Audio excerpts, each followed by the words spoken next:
This is the Lone Crater YouTube. We hope this video helps. You start by removing contacts and washing your hands. This prevents contamination and contact lens trapping. Next, confirm the product is plain petroleum jelly, not medicated. Scoop a pea-sized amount onto a clean fingertip or single-use cotton swab.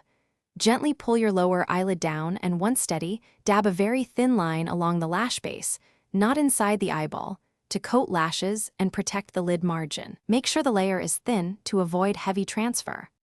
Once the thin line is in place, use short, gentle dabs to spread it across the lash base and eyelid margin. Avoid smearing onto the eye surface because that causes blurring or irritation. Make this part of a nighttime routine after cleansing and any topical treatments, because petroleum jelly can blur vision while awake. If you prefer a Q-tip, apply with one clean side only, then discard. Make sure excess is removed from the lashes so it won't migrate into your tear film during the night.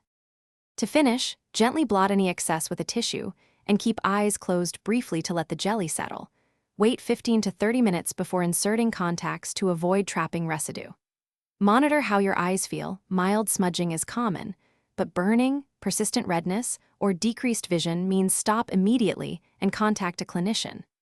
If the product gets into the eye and causes discomfort, flush the eye with sterile saline or clean water right away, and seek care if symptoms continue. Thanks for watching. Consider subscribing if we helped you.